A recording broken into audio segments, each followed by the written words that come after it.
अस्सलामु अलैकुम वरहमतुल्लाहि वबरकातुहू। अऊज़ु बिल्लाहि मिनश शैतानिर रजीम। बिस्मिल्लाहिर रहमानिर रहीम। कुल जाअल हक़्क़ु वज़हक़ल बातिल इन्नल बातिल कान ज़हूक़ा। सदक़ल्लाहुल अज़ीम। ये जो आयत का मतलब है, मैं महेंद्र पाल आर्या को जब भी जवाब दिया हूँ इस आयत को तिलावत किया हूँ, और आज हकीकत में ये आयत का जो माना है वो किस तरह से पूरा हुआ है कि बातिल किस तरह जाता है हक़ के आने के बाद, मैं आपको इस वीडियो के अंदर बताऊंगा। पंडित महेंद्र पाल आर्या से मेरी 29 नवंबर से, मेरी तो बाद में हुई, पहले मेरे एक साथी हैं, 29 नवंबर से वो महेंद्र पाल आर्या से गुफ्तगू कर रहे थे। ये आप स्क्रीन पर ये जो देख रहे हैं, रिप्लाई टू महेंद्र पाल आर्या, जो मैंने 28 तारीख़ को महेंद्र पाल आर्या को जवाब दिया था, तो मेरे दोस्त ने पंडित जी तक इस वीडियो को पहुंचाया और उन्होंने लिखा कि इसको सुनिए पंडित जी। तो इसके जवाब में पंडित जी ने एक वीडियो बनाई थी। इसके जवाब में नहीं, उन्होंने एक अपनी तरफ से एक वीडियो बनाई थी। इस्लाम में एक ईश्वरवाद नहीं है, व्यक्ति पूजा है प्रमाण के साथ। तो ये अपनी इस लिंक को भेजकर नीचे लिखते हैं नहीं खुली। अब क्या नहीं खुली, पंडित जी ने तो नहीं बताया। मेरे दोस्त ने फिर पूछा कि क्या नहीं खुली पंडित जी, तो पंडित जी लिखते हैं जो लिंक भेजा, जो मतलब हमने जो लिंक भेजी। अब पंडित जी ने यहाँ पर बड़ी चालाकी के साथ मैसेज किया है। ये इस्लाम का ऑपरेशन करने चले हैं बेचारे। देखिए इस वीडियो के अंदर किस तरह से पंडित महेंद्र पाल आर्या का ऑपरेशन हुआ है। वो मुंह दिखाने के लायक नहीं रहे मेरे सामने, अपनी आवाज़ सुनाने के भी वो लायक नहीं रहे, और ब्लॉक करके राह फरार इख्तियार उन्होंने किए हैं। तो यह मैसेज बड़ी चालाकी के साथ लिखा है। अगर हम अब कहते हैं कि हमारी लिंक नहीं खुली, पंडित जी झूठ कह रहे हैं, तो इन्होंने ना तो सवालिया निशान बनाया है ना फुल स्टॉप बनाया है। तावील का रास्ता अपने लिए खोल रखा है, लेकिन ये धोखा दे रहे हैं। ये जो मेरे दोस्त ने, मेरे साथी ने पंडित जी तक लिंक पहुंचाया था, ये उसी के बारे में कह रहे हैं कि नहीं खुली है, जबकि आप हजरात ने भी उसी लिंक से मेरी उस ऑडियो को सुना होगा, उस पंडित महेंद्र पाल आर्या के जवाब को सुना होगा। फिर देखें मुफ्ती यासिर साहब ने जो पंडित जी के बारे में मुख्तसर जो बात कही थी, क्योंकि मैंने जो ये ऊपर की जो मैं पंडित जी को भेजा था, तो पंडित जी ने मुफ्ती साहब को ही जवाब दिया था। तो मैंने जो उसके अंदर गलत बातें थी उसको मैंने सामने रखा। मुफ्ती साहब भी यही कह रहे थे कि बेतुकी बातें हैं, इसके लिए मैं उसका जवाब नहीं देना चाह रहा हूँ। देखें आपको मैं बता देता हूँ मुख्तसर। चंद घंटों पहले किसी साहब ने मुझे एक वीडियो भेजी है, और ये वीडियो है महेंद्र पाल आर्या की जानिब से। और महेंद्र पाल अपने फेसबुक पेज पर वक्तन फवक्तन लाइव आते रहते हैं, और उनका जो मकसद है वो मुस्तकिल इस्लाम के खिलाफ और मुसलमानों के खिलाफ अपनी दिल की भड़ास निकालना होता है। ये वही साहब हैं जो, तो ये मुफ्ती साहब ने पंडित जी की वीडियो सुनी थी, बेतुकी बातें थी, मुफ्ती साहब ने जवाब देना मुनासिब नहीं समझा था। तो ये मेरे साथी ने पंडित जी तक पहुंचाया और मैसेज भी लिखा कि पंडित जी आपने जो मुफ्ती यासिर को जवाब दिया, उसके बाद मुफ्ती साहब ने क्या कहा है सुनिए। तो उसके बाद में ये जो पंडित जी ने मेरे लिंक पर ये लिखा कि नहीं खुली, तो हमने फिर दोबारा पंडित जी को वही लिंक भेजी। फिर मेरे साथी ने लिखा कि इसका जवाब देना पंडित जी। तो पंडित जी ने देखिए क्या भेजा जवाब में। बात हो रही है मेरी, और इसका जवाब ही हमने दिया है, और पंडित जी इसी को उसका भी जवाब बता रहे हैं। तो पंडित जी ने जवाब में ये भेजा। फिर दोबारा हमने उसी वीडियो को मुखातिब करके कहा इसका जवाब दो पंडित जी। इसका मुंह बंद करो, मेरे साथी ने लिखा। यह बंदा आपको हवाले के साथ जवाब देता है। तो अब देखिए क्या लिख रहे हैं, यही तो जवाब दिया गया है, भेजो उन्हें। मतलब ये जो इसका हमने जवाब दिया है, तो पंडित जी कह रहे हैं ये उस बंदे का ही जवाब है। मतलब मुझे अब्दुल अज़ीम को, इस्लाम धर्म की सत्यता वाले को ये जवाब दिया गया है। तो ये कह रहे हैं कि यही तो जवाब दिया गया है। मेरे दोस्त ने लिखा ठीक है, ओके। फिर दोबारा जब मेरे से उसने रब्ता किया तो फिर मैंने उससे कहा कि फिर दोबारा लिख। तो फिर उसने लिखा कि पंडित जी ये मुफ्ती यासिर का शागिर्द है, इसने आपको जवाब दिया है, आप इसको जवाब दीजिए। मेरे दोस्त ने लिखा इसमें उसका जवाब नहीं है। मतलब जो पंडित जी ने फ़ोटो भेजा, मेरे साथी ने कहा इसके अंदर उसका जवाब नहीं है। तो फिर देखो पंडित जी ने क्या जवाब में दिया, वही मुफ्ती यासिर के जवाब की प्रतिक्रिया दोबारा ये जवाब दिया। ये लंबा चौड़ा मैसेज एक बार लिख दिया। अगर आप चाहें तो इस वीडियो रोक के इसको आप सुन भी सकते हैं।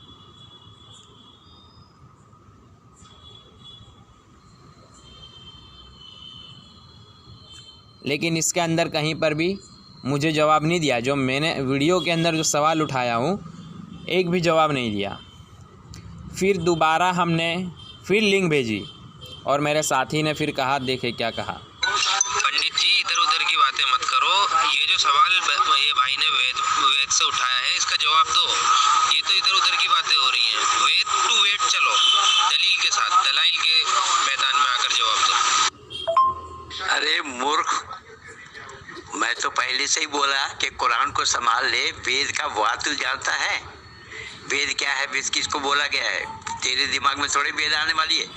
तू क्या जानेगा वेद को? पहले कुरान को संभाल, कुरान को ईश्वरीय ज्ञान सिद्ध कर दे पहले, फिर उसके बाद आना बाद में।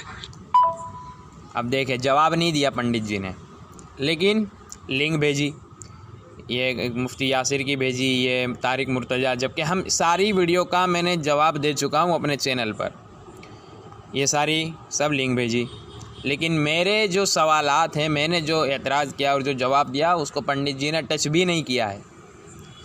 और अब आप देखें कि पंडित जी से क्यों कोई मुंह नहीं लगना चाहता। इस वीडियो के अंदर किस तरह का ऑपरेशन है, आप खुद अंदाज़ा करेंगे पंडित जी की क्या औकात, क्या हैसियत है कि उनके मुंह कोई नहीं लगता है। आपको बिल्कुल चमकते हुए सूरज की तरह एहसास होगा। देखें पंडित जी ने अभी तक जवाब नहीं दिया। फिर देखें क्या पंडित जी ने इतनी सारी लिंक भेजने के बाद जो मेरे जवाब थे उसके ऊपर कोई एतराज़ नहीं किया, और मैंने जो वेदों के ऊपर सवाल उठाया उसके ऊपर भी उन्होंने कोई सफाई नहीं दी। फिर ये इतनी लिंक भेजने के बाद कहते हैं पंडित जी सुनिए, अब तक तो हिम्मत नहीं हुई सामने आकर के डिबेट करने का, अब बकवास किए जा रहे। हाँ ना, ये सब वीडियो का जवाब देना, देखे ना कि कितना इल्म है तेरे पास और कितना जानता है तू। बेचारे ने जवाब देकर फंसाया, इस्लाम को लिख करके दिया, तभी होश नहीं आ रहा है तुझे। वेद पढ़ने चला है, वेद का वाह जानता है नहीं, तो जरा स्वर क्यों और स्वर कैसा बना है उसको बता दे जरा। स्वर किसको बोला गया है और स्वर बनता कैसे है, स्वर के साथ ताल्लुक किसके साथ ताल्लुक है स्वर का। गधे कहेंगे।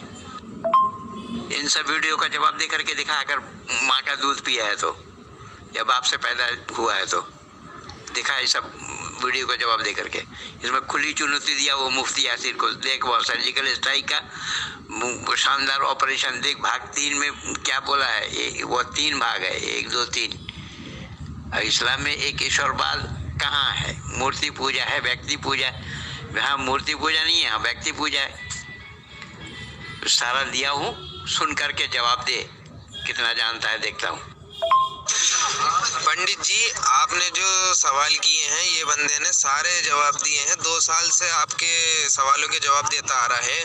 और आपने जो ये वेद में ये बात आई है कि चीट डाल, फाट डाल, काट डाल, इसकी सफाई दीजिए पंडित जी। मैं जानना चाहता हूँ कि सच क्या है। ये बंदे ने बड़ी मेहनत करी है आपको जवाब देने के लिए, और मैंने इसकी पूरी क्लिप सुनी है और इसमें मुझे इसकी सारी बात मजबूत लग रही है, और आपके जो दलाइल है वो मुझे कमजोर लग रहे हैं। तो लिहाजा आप मुझे ना समझें, बल्कि मुझे समझाएं ताकि मुझे समझ में आए। शुक्रिया। अब सुनिए पंडित जी के क्या अल्फाज हैं। मेरे दोस्त ने कितनी इंसानियत और दयानतदारी के साथ पंडित जी से एक सवाल किया। पंडित जी देखे कितनी बदतमीज़ी से और क्या क्या लफ्ज़ इस्तेमाल कर रहे हैं, मैं अपनी ज़बान से नहीं कह सकता, आप खुद ही सुने पंडित जी की ज़ुबान से। हरामजादे हो, हरामजादे। मुझे लगा कि हलाला के माल हो।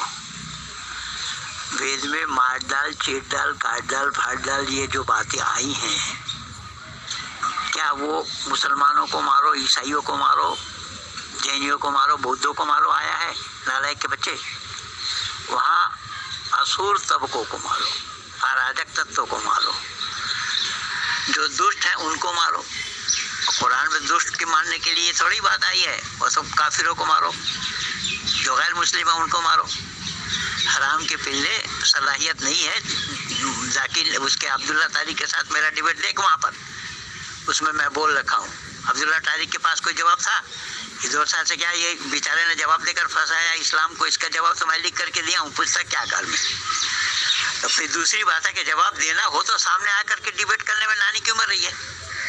सामने आकर के डिबेट करो ना, तब ना पता चलेगा किसके पास कितना इल्म है, कौन क्या जानता है। सामने आने में क्यों परेशानी हो रही है? अब जी तो कल 3-4 वीडियो भेजा हूँ मैं, जे ना है कि गान में दम है तो दम जवाब देकर दिखा। बकवास कर रहा है हराम के पिल्ले। साले वेद का बुआ नहीं जानता है। वेद में चीट डाल, फाट डाल किसके लिए बोला है? हरामजादे, वहाँ मुसलमानों को मारो बोला, ईसाइयों को मारो, जैनियों को मारो, बौद्धों को मारो बोला है। अब कुरान में क्या बोला गया? साला रोजाना बोला, आज भी वीडियो डाला हूँ जिहाद के ऊपर, सुन लो उसको, गधे के बच्चे। बकवास कर रहे तो सामने आकर के डिबेट करने में क्या परेशानी है? सामने आकर के डिबेट कर तो दुनिया वालों को भी तो पता लगे ना। इसमें तो केवल तुम ही जान लो, हम ही जान रहे हैं, या जो हमारे पास सुनने वाले हैं वो जान रहे हैं। दुनिया वालों को बताओ ना सच क्या है, सच कहाँ है, किसके पास है? दुनिया वालों को बताओ, दुनिया वालों को पता लगे कि सच्चाई कहाँ है, किसके पास है। आजा सामने, डिबेट के लिए दरबार खुला है। इसके बाद पंडित जी ने वही जिहाद का अर्थ जो पंडित जी ने वीडियो बनाई है, इस्लाम फैलाने गैर मुस्लिम आदि आदि, ये भेजा। फिर मेरे साथी ने पंडित जी से कुछ कहा। अरे पंडित जी, आप जो कह रहे हैं कि ये वेदों के अंदर मुसलमान और जैनियों को मारने का नहीं लिखा है, तो ऐसा तो कुरान के अंदर भी कहीं नहीं लिखा है कि तुम हिंदुओं को मारो, आर्यों को मारो। तो ये दोगले बनी वाली तुम बात कर रहे हैं। और अगर वहाँ नाम नहीं आया है वेदों के अंदर, तो जो वेद निंदक को मारने का जो उद्देश्य है, तो उसके अंदर तो जैनी, बुद्धिस्ट, यहूदी सारे लोग आ गए, वहाँ नाम लेने की जरूरत क्या है? ये ऐसी बात हो गई, चाहे कान दाएं हाथ से पकड़ो या बाएं हाथ से पकड़ो, पकड़े तो कान ही बंधा रहा है, तो कत्ल तो वहीं से हो रहा है। सारा प्रमाण के साथ मैं बोला हूँ, वहाँ वीडियो में ही सुन लो क्या किसको मारने के लिए बोला है कुरान में। काफिरों को मारो, गैर मुस्लिमों को मारो, मुशरिकों को मारो, साफ बोला है। वे सब वीडियो मैं तुम्हें भेजा हूँ, उसको सुनो अच्छे ढंग से। मैं तो इसलिए बोला कि तुम हलाला का माल हो शायद, इसलिए दिमाग नहीं है। आप इस बात को महसूस कीजिए कि मेरे दोस्त का सवाल क्या है, वो किसके ऊपर बात करना चाह रहा है और पंडित जी उसको किस तरीके से घुमा रहे हैं, कैसे वो नचा रहे हैं उसको। सवाल है वेद पर, लेकिन वो कर रहे हैं उल्टा सवाल कुरान पर, अपना जवाब नहीं दे रहे हैं। ये पंडित जी की बड़ी चालाकी, अभी आगे पता चलेगा। आजा हराम के पिल्ले, मैं आज तुझे सुना देता हूँ। तू तो कुरान जानता नहीं है, अगर कुरान जानता होता तो ज़रूर देख लेता। यहाँ सूरह अनफाल आयत नंबर 74 और 75 में अल्लाह ने क्या बोला है उसको सुन। वल्लज़ीना आमनू व हाजरू व जाहिदू फ़ी सबीलिल्लाहि वल्लज़ीना आव व नसारू उलाइका हुमुल मोमिनून हक़्क़न लहुम मग़फ़िरतुन व रिज़्क़ुन करीम वल्लज़ीना आमनू मिन बअदु व हाजरू व जाहदू माअकुम फ़उलाइका मिनकुम व उलिल अरहाम बअदुकुम औला बिबअदिन फ़ी किताबिल्लाहि इन्नल्लाहा बिकुल्लि शैइन अलीम। सुन लिया? जो लोग ईमान लाए और हिजरत की और जिहाद किया राह अल्लाह में, और जिन्होंने जगह दी और मदद पहुंचाई यही लोग सच्चे मोमिन हैं। अब ये लोग सच्चे मोमिन हैं, और जिनको कत्ल करने के लिए, जिनको मारने के लिए बोला, वो कौन है? वो मुसलमान है। कौन है वो? इनके लिए बख्शिश है और इज्जत की रोज़ी। और जो लोग इसके बाद ईमान लाए हैं और हिजरत की और तुम्हारे साथ होकर जिहाद किया, सुन ले गधे के बच्चे, किसके साथ जिहाद करना है? बस ये लोग भी तुम में से ही हैं, और रिश्ते नाते वाले उनमें से बाज से ज़्यादा नज़दीक हैं अल्लाह के हुक्म में। बेशक अल्लाह ताला हर चीज़ का जानने वाला है। सुना बे इडियट? है जवाब तो ले आ जवाब इसका। इसके ऊपर तो मैं पंडित जी से ये कहना चाहता हूँ कि जब पंडित जी आपको आयत पढ़ना नहीं आती है तो क्या ज़रूरत है आपको आयत पढ़ने की? आप जो है डायरेक्ट तर्जुमा भी बता सकते हैं। फिर देखें, ये फिर एक लंबा मैसेज भेजा, लेकिन जवाब नहीं दिया। फिर मेरे साथी ने कहा, पंडित जी आप मुझे सिर्फ ये बताइए कि नास्तिक किसको कहते हैं? घुमाए फिराए बिना वो और ये इधर और उधर की बातों को छोड़ो, सिर्फ इतना बताइए पंडित जी, नास्तिक कौन होता है और किसको कहते हैं? सिर्फ ये बताइए साफ साफ लफ्जों में, और कुछ नहीं मुझे चाहिए, सिर्फ इतना बताइए पंडित जी, शुक्रिया। नास्तिक उसको कहा गया है, मनु महाराज ने बताया, नास्तिक को वेद निंदा कहा। जो वेद निंदक है, वेद की निंदा करता है, उसको नास्तिक कहा जाता है। अरे वो अपना कुरान को संभालना, तू इधर उधर क्यों जा रहा है भाई? कुरान को संभाल। नास्तिक फास्तिक से तेरा क्या मतलब है? नास्तिक सीधा सा नास्तिक उसको कहा जाता है जो वेद निंदक है। नास्तिक को वेद निंदक कहा। अब यहाँ तक मेरे साथी ने बात किया। अब उसके बाद में फिर मैंने पंडित जी को मैसेज किया। जी बहुत बहुत शुक्रिया पंडित जी। यही तो मेरे साथी आपसे कहना चाह रहे थे।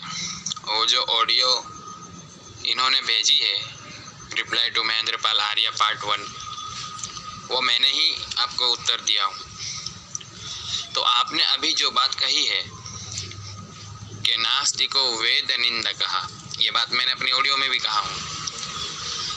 तो जब वेद निंदक और नास्तिक दोनों एक ही आपके यहाँ माना गया है, और वेद निंदक को भी चीर दे, फाड़ दे, फूंक दे, भस्म कर दे, ये उपदेश है, और नास्तिकों को भी मारने का उपदेश है कि वेदानुयायी सत्यवीर पुरुष नास्तिकों का नाश करे। श्यामकरण दास त्रिवेदी यही अनुवाद अथर्ववेद के मंत्र का करते हैं। तो अब जो वेद निंदक की या नास्तिकता की जो परिभाषा है, जो आपने भी की और दयानंद सरस्वती ने भी की है कि जो वेद ईश्वर के विरुद्ध पोपलीला चला है, तो इस परिभाषा में क्या सारे वो लोग जो वैदिक धर्मी नहीं हैं, उदाहरण मुस्लिम, जैनी, ईसाई, बौद्ध, पारसी, यहूदी इत्यादि, ये सारे सब वेद निंदक हैं, नास्तिक हैं। तो वेद के इस मंत्र के आधार पर उनको मार दे, चीर दे, फाड़ दे, फूंक दे, भस्म करने का उपदेश है।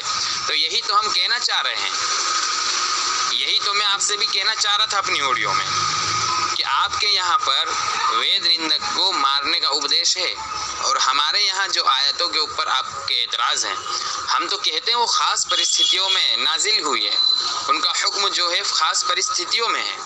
लेकिन आपके यहाँ तो ऐसी कोई मान्यता नहीं है, आपके यहाँ तो ऐसी कोई बात नहीं है। बस वेद निंदक है, मार दो उसको, फूंक दो, जला दो, फूंक दो, भस्म कर दो। तो आप कहाँ उलझ रहे हैं? और आप बात कर रहे हैं कि आप अपने कुरान को संभालो।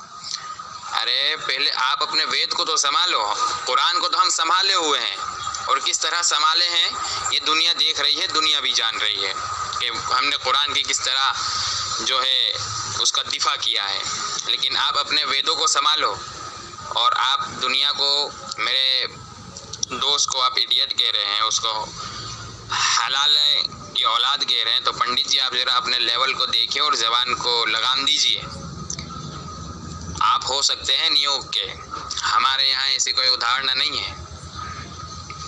तो ज़रा आप अब मुझे इस बात का दिफा करें, अगर दम है तो जो वेद निंदक को मारने का उपदेश है आप ज़रा उसकी सफाई दीजिए, कुरान के ऊपर ना आइए। थोड़ा आप भी जवाब देना सीखे वेदों के ऊपर। मैं भी जानना चाहता हूँ कि आप अपने पास क्या कितना इल्म रखते हैं, कितना ज्ञान रखते हैं। 2 साल से मैंने इस्लाम धर्म की सत्यता पे आपको उत्तर दिया हूँ, जाकर सुन लो। किसी एक ऑडियो का जवाब देकर बता दो। 2 व्हाट्सएप तो मेरे ब्लॉक कर रखे हो, तो आपके पास दम कहाँ है? तो ज़रा आप मुझे इसकी सफाई दीजिए, फिर जानूँ कि आप वेद की कितनी सफाई दे सकते हैं। फिर पंडित जी ने लिंक भेजी। फिर वापस से वही जो मेरी जो ऑडियो है उसी के ऊपर मेरे साथी ने लिखा कि जवाब दो ज़रा भी इल्म रखते हो तो। फिर पंडित जी ने एक जो है वॉइस नहीं सुनी थी, तो मेरे साथी ने उनसे जो है वो सुनवाया था यही वाली। तो अब पंडित जी उसका जवाब दे रहे हैं। देखे, एक तो ये देखे ये मुंडा क्या मालूम क्या भेज दिया, और अब इसका जवाब देखे क्या देते हैं। मैं इसको समझने के लिए भेजा चाहिए, पर तुम्हारे पास भेजा तो है नहीं। तुम क्या पूरे इस्लाम के पास भेजा कहाँ है? अंधविश्वासी हो, अंध अनुकरण करने वाले में से हो।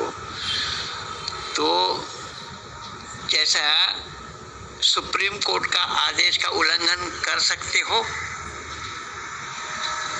सुप्रीम कोर्ट का आदेश का उल्लंघन किया जाना संभव नहीं। ठीक इसी तरीके से वेद सुप्रीम आदेश है, तो उसका उल्लंघन करने वाला दोषी होगा, पहली बात।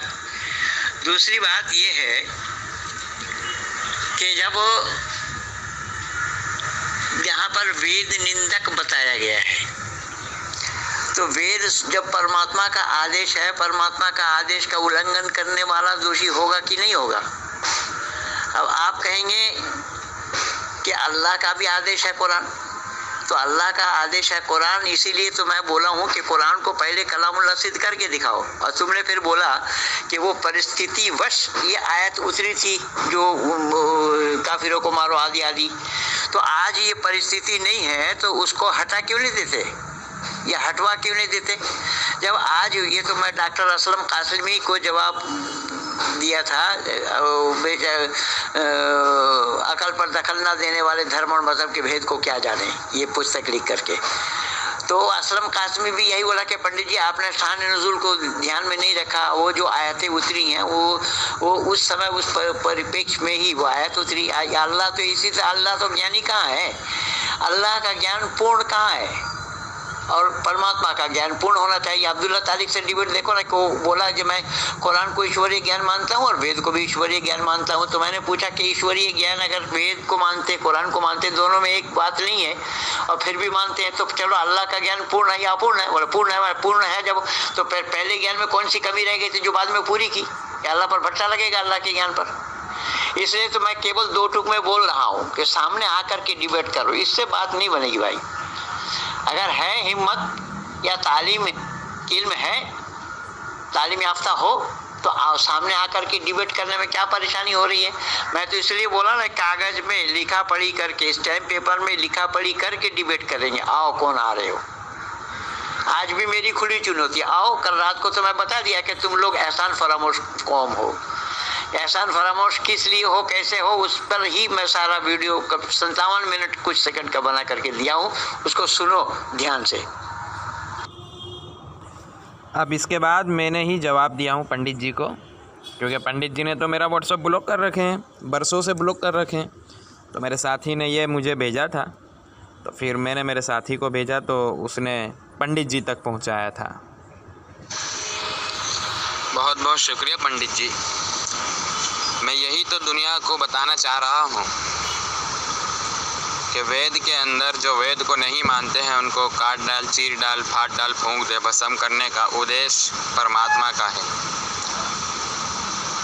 तो आपने यही बात कम शब्दों में कह दी है। आप कह रहे हैं कि वेद जो है सुप्रीम कोर्ट है, और सुप्रीम कोर्ट के आदेश का अगर कोई उल्लंघन करेगा तो वो दोषी होगा। आप दोषी का शब्द इस्तेमाल करके चुप हो गए। लेकिन मैं कहता हूँ पंडित जी, इसमें हिचकिचाने वाली क्या बात है? आप बोलिए ना, खुल कर बोलिए कि वेद जो है सुप्रीम कोड है, और जो सुप्रीम कोड को नहीं मानता, उसका जो उल्लंघन करता है, तो वेद के अनुसार उसको काट दिया जाएगा, चीर दिया जाएगा, फाड़ दिया जाएगा, फूंक दिया जाएगा, भस्म कर दिया जाएगा, बात ख़त्म हो जाए। तो खैर, आपके दबे दबे अल्फाजों ने इस बात को दर्शा दिया है कि जो वेद को नहीं मानते हैं, जो आपने सुप्रीम कोर्ट का उदाहरण रखा, तो उसके अनुसार जो वेद को नहीं मानते हैं, उसका जो उल्लंघन कर रहे हैं, उनको काट दिया जाए, चीर दिया जाए, फाड़ दिया जाए, फूंक दिया जाए, भस्म कर दिया जाए। ये बात तो चमकते हुए सूरज की तरह सिद्ध हो जाती है। जो वेद को नहीं मानते हैं, वेद निंदक हैं, तो वेद के आधार पर उसको मार देना चाहिए, उसके कत्ल करने का उपदेश दिया गया है। दूसरी बात, जो मैंने कुरान करीम की बात कहा था कि वो ख़ास परिस्थितियों के अंदर आयत नाजिल हुई है, तो मैं तो जानता हूँ कि इसके ऊपर आपका एतराज़ क्या होता है। एक तो आपका कहना यह है कि अल्लाह को पहले से पता नहीं था, इसके लिए बाद में ज़रूरत पड़ने पर आयत नाजिल किया। दूसरी बात आपकी ये होती है, जो आपने कही है कि अब वो परिस्थिति नहीं है तो आयतों को निकाल देना चाहिए। लेकिन पंडित जी, मैंने कहा था कि ये हमारे यहाँ मान्यता है, आपके यहाँ ऐसी कोई बात नहीं है। ये एक बाकायदा अलग एक मौजू है, इसके ऊपर एक अलग बहस की जा सकती है कि इन आयतों को अब भी क्यों नहीं निकाला गया। लेकिन मुतलक हुक्म नहीं है काफिरों को मारना, ये हमारे यहाँ हमारी मान्यता है और सारे मुसलमान इसके ऊपर इत्तेफाक रखते हैं।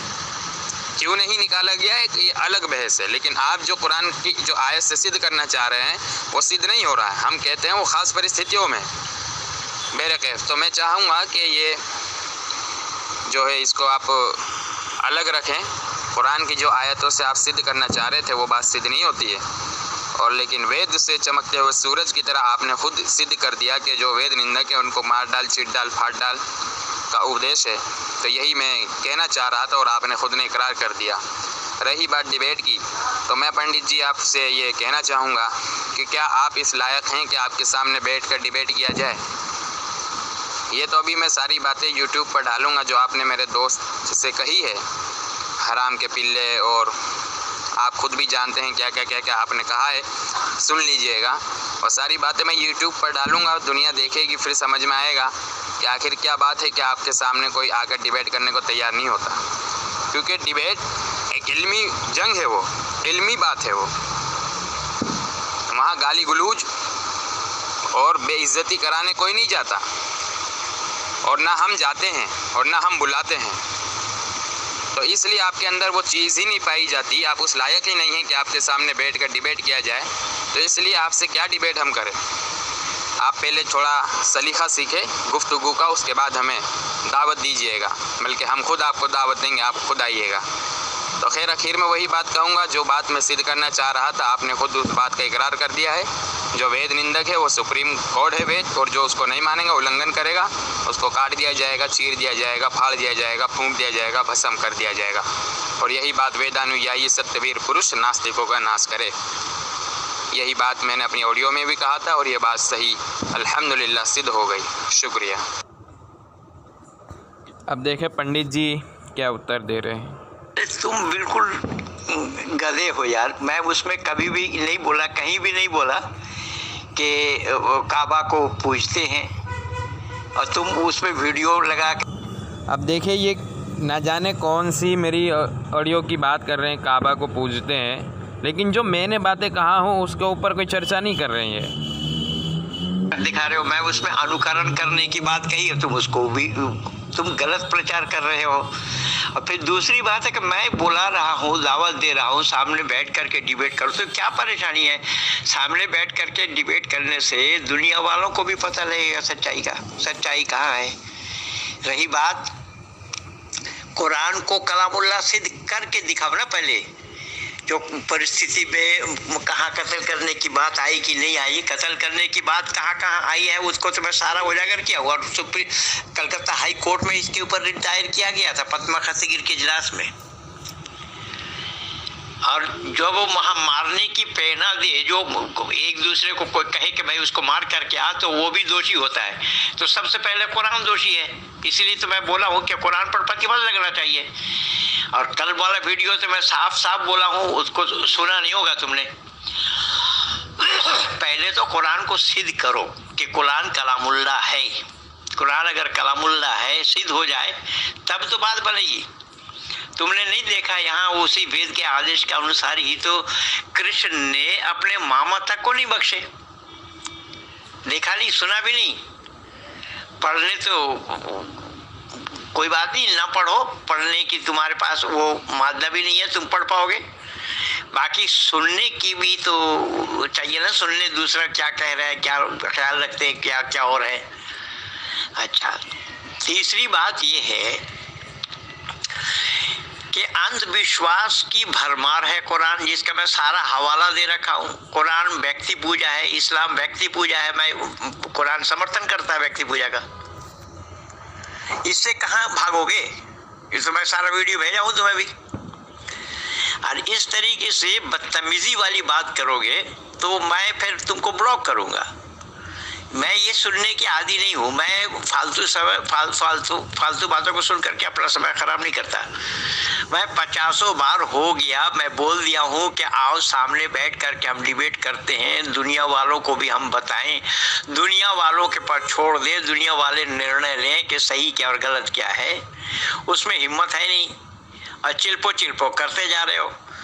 मुशफिक सुल्तान को जो उसने जवाब दिया उसमें मेरा सवाल को टच थोड़े किया, उसका बाप भी नहीं करता सवाल का टच। तुम में क्या दम है, तुम सवाल का टच करोगे? मैं तो कयामत तक समझ दे रखा हूँ।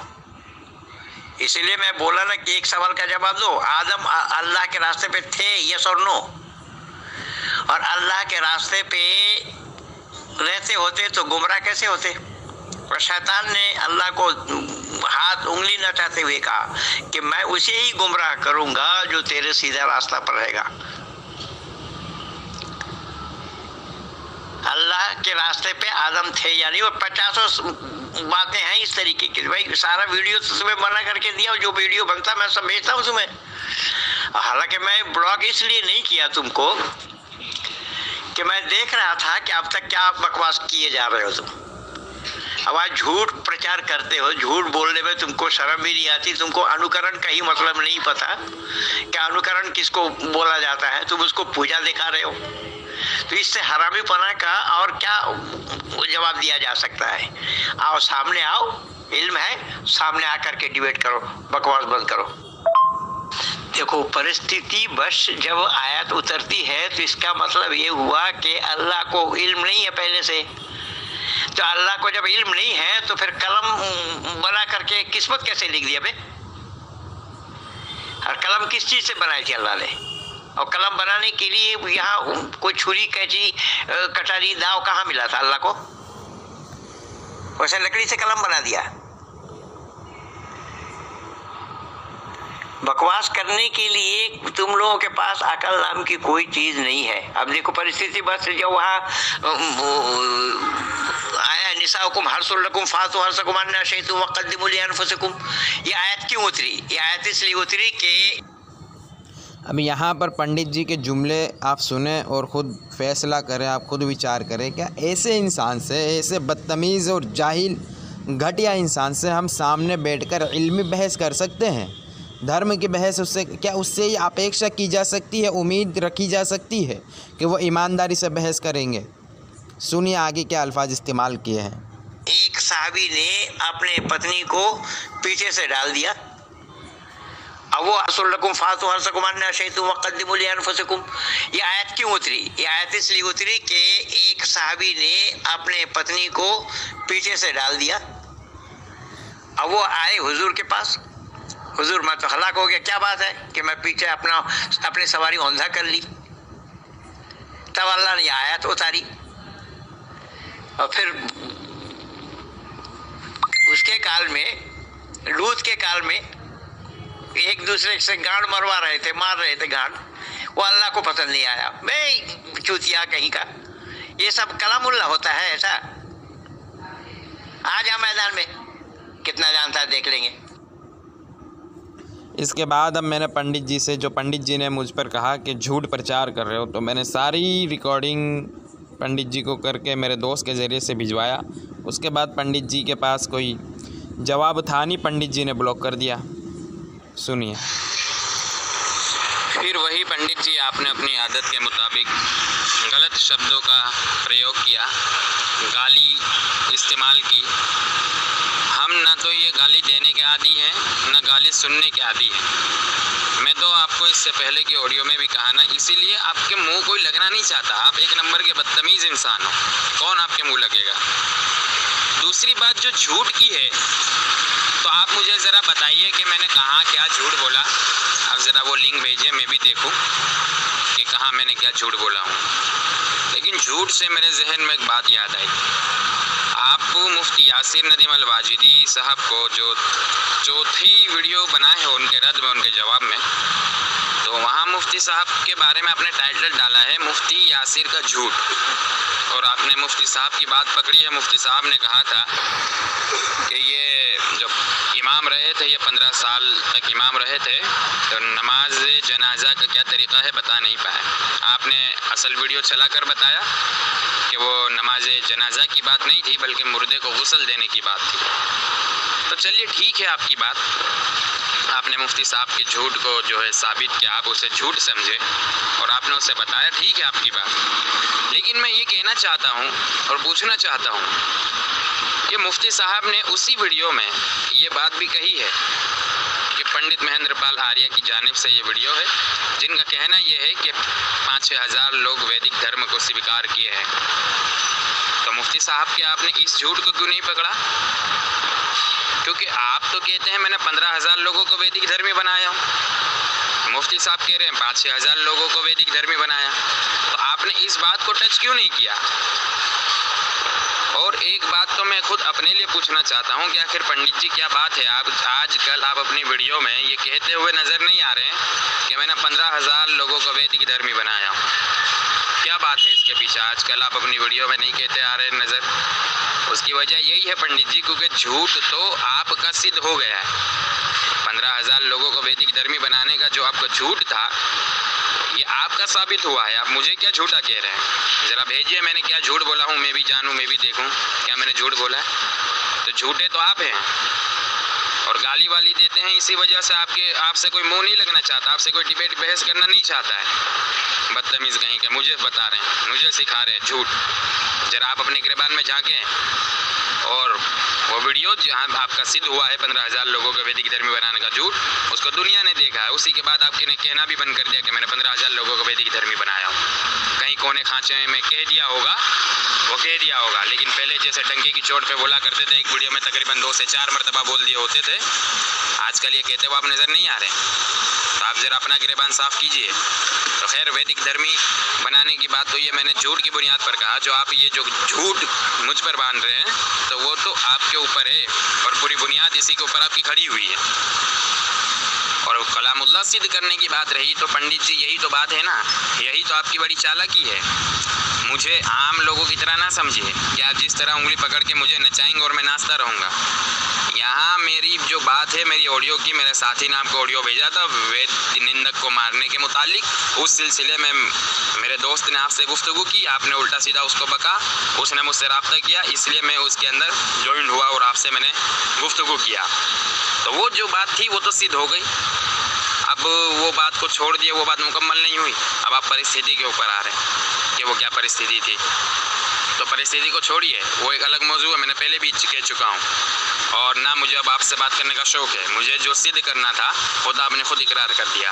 अब इधर उधर आप लोगों की तरह ना समझे कि मुझे जिस तरह घुमाएंगे, जिस तरफ लेकर जाएंगे उस तरफ मैं आपका उंगली पकड़ के चलता रहूँगा। जो बात सिद्ध करने की थी वो तो हो गई। वेद निंदक को मारने का हुक्म है, जिस परिभाषा के अंदर सारे वैदिक धर्म को छोड़कर जितने भी लोग हैं, जितने मजहब के मानने वाले हैं, जैन, ईसाई, बौद्ध, ये सारे लोग उसमें शामिल हैं। तो वेद के अनुसार इनको काट डालना चाहिए, सीट डालना चाहिए, फाड़ डालना चाहिए, भस्म कर देना चाहिए और फूंक देना चाहिए। शुक्रिया। अब ये सारी चीज़ें मैं यूट्यूब पर डालूँगा, दुनिया देखेगी आपकी क्या औकात है, आपके क्या लफ्ज़ है, आप में कितनी तमीज़ है। अब इस जो है रिकॉर्डिंग को सुनने के बाद महेंद्र पाल आर्य की जानिब से हमें कोई उत्तर नहीं मिला। और क्या उत्तर देंगे? उत्तर हो तब तो आदमी उत्तर दे, उत्तर है ही नहीं, देगा कहाँ से? और पंडित जी ने, जैसा कि आप ऊपर देख सकते हैं, पंडित जी ने ब्लॉक कर दिया मेरे साथी को। तो मेरे भाइयों, ये पूरी बहस आपके सामने रखने का मकसद मेरा ये है कि आप पंडित महेंद्र पाल आर्या से बिल्कुल ना घबराएं। आप उनसे जो है बड़ी आसानी से बहस कर सकते हैं। बस इतना है कि हमने कोई बात अगर पंडित जी से की है तो फिर उसी मौजू पर हमें डटे जो है खड़ा रहना है, उससे इधर उधर भागना नहीं है। पंडित जी इधर उधर घुमा देते हैं, जैसा कि अभी आपने इस बहस के अंदर देखा कि कलामुल्लाह सिद्ध करने की पंडित जी ने बहुत मर्तबा बात की, परिस्थितियों की बात की, अल्लाह के ज्ञान की बात की। मैंने उन सारी बातों का उत्तर नहीं दिया। चाहे दुनिया को जो सोचना हो सोचे कि इसके पास जवाब नहीं था इसलिए नहीं दिया। हमें ये नहीं देखना, हमें उसूल देखना। उसूल क्या है? अगर किसी तो टॉपिक के ऊपर, किसी मसले के ऊपर हमारी अगर बहस तय हुई है तो उसी के ऊपर बहस भी हमें करनी चाहिए। अगर बेउसूली के साथ बहस करोगे तो बहस किसी मकसद पर नहीं पहुंचेगी। तो पंडित महेंद्र पाल आर्या से कोई एक, अगर उनने किसी जिहाद की आयत को अगर पकड़ा है तो उस आयत के ऊपर ही बहस की जाएगी। अगर वो परिस्थिति की बात करते हैं कि इसके अंदर ख़ास परिस्थिति थी, अब वो पूरी हो गई तो निकाल क्यों नहीं देते? तो क्यों नहीं निकाला गया, ये तो बात की बात है। पहले आप इकरार कर लीजिए कि ठीक है, ये आयत को जो मैंने समझा वो तो गलत हो गया। मैं समझता था कि जहाँ काफिर मिले वहाँ पर मारने का कुरान का हुक्म है, लेकिन आपकी मान्यता के अनुसार तो मेरी बात गलत हो गई। अब अच्छा मुझे ये बताइए कि ये आयत जब ख़ास परिस्थिति में थी तो निकाली क्यों नहीं गई?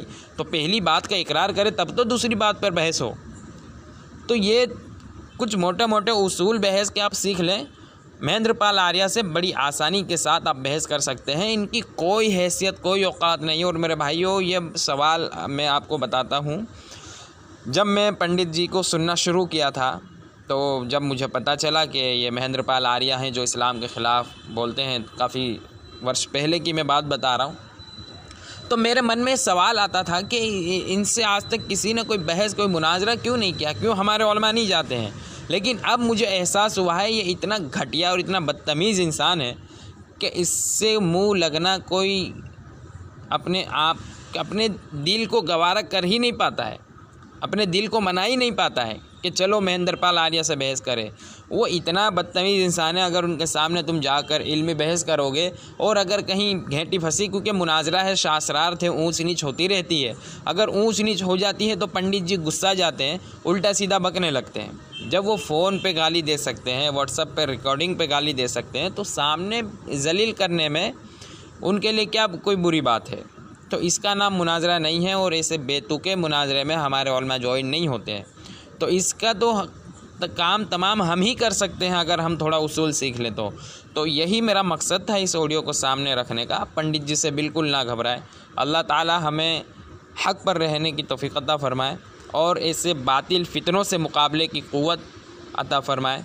व आखिरु दावाना अनिल हम्दुलिल्लाहि रब्बिल आलमीन।